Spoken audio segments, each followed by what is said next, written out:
Hey folks, yesterday we talked about the light reactions. Today we want to talk about the Calvin cycle. So real quick, overview of photosynthesis, and then we'll look at Calvin cycle, what happens in the Calvin cycle. Overview really quick. Light streams in from the sky, from the sun. Hits the thylakoid membrane in a series of events that are called the light reactions. What happens in these light reactions is the energy from light ends up getting stored into molecules, an NADPH and an ATP. The light reactions also require water. They need a source of electrons to keep the thing running. They have to break apart water, and that releases oxygen. All right, so the energy from the sun ends up in NADPH, it ends up in ATP, and that's going to power the Calvin cycle.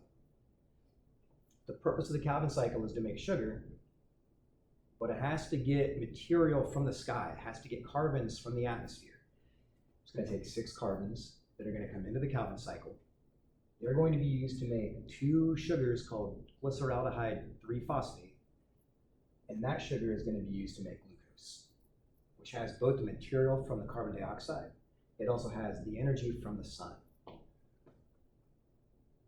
All right, great. We talked about all that already. But we're going to go into this process. What's the Calvin cycle and what happens in it? How exactly does it take carbon dioxide and build sugar from that? First thing, there's a molecule floating around in the stroma. It's called RUBP, ribulose bisphosphate. Bisphosphate because it has 2 phosphates. See them attached. This molecule has 5 carbons. There's 5 little red black circles. Each black circle represents a carbon. Okay. And this process, if you want to keep the numbers correct, we're going to need 3. We're going to need 3 of those. Well, over here we have 3 enzymes called Rubisco. I thought that enzymes always ended in ACE. Well, this one does. It's called ribulose bisphosphate carboxylase oxygenase. And rather than write all that out, they just call it Rubisco. But I don't know if you noticed, but RUBP has a correct shape to fit into that active site. And it does. And it takes 3 carbon dioxides that fit into the other area of the active site. And then it's going to join those together in a process called carbon fixation. Carbon fixation is when we take carbons from one molecule and stick them or fix them onto another molecule. That's going to generate a 6 carbon molecule. 1, 2, 3, 4, 5, 6. But this thing is extremely unstable and it breaks apart. So now we have 1, 2 times 3, which is 6. We'll have 6 of these little 3 carbon molecules with only 1 phosphate group.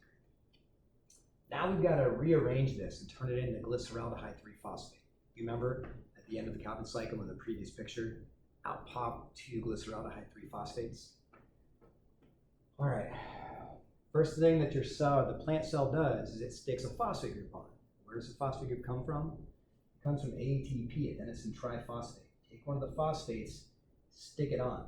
Now we're going to have 6 of these with an extra phosphate group on it. We're going to have to rearrange this even farther. To do that, we're going to take a phosphate group back off. It's going to take 6 NADPHs to rearrange 6 of these molecules and turn them into G3P, glyceraldehyde 3-phosphate. Well, because there's 6 of them, and each one loses a phosphate, that's why we have 6 phosphates popping off. This molecule, that's what we want. That's what we want. It has 3 carbons. We had 3 carbon dioxides. When this thing turns 3 times, out pops 1 glyceraldehyde 3-phosphate. This will be used to make glucose. The other 5, they're going to cycle back through the cycle. Now, the last step is to turn these 5 G3Ps, these 5 glyceraldehyde 3-phosphates, those have got to be rearranged and turned into 3 RUBPs. You're like, well, there's 3 of these, 3 times, or there's 5 of these. 5 times 3 is 15 carbons. 3 times 5 is 15 carbons. They're just going to get rearranged. That's going to take NADPH to do it.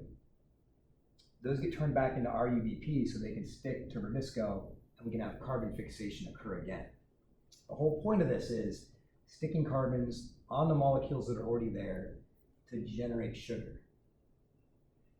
It'll take 6 ATP, 6 plus 3 is 9, 9 NADH, 9 NADPHs to do this process 3 times. That's the Calvin cycle. You may end up having other questions, but you can just ask me in class.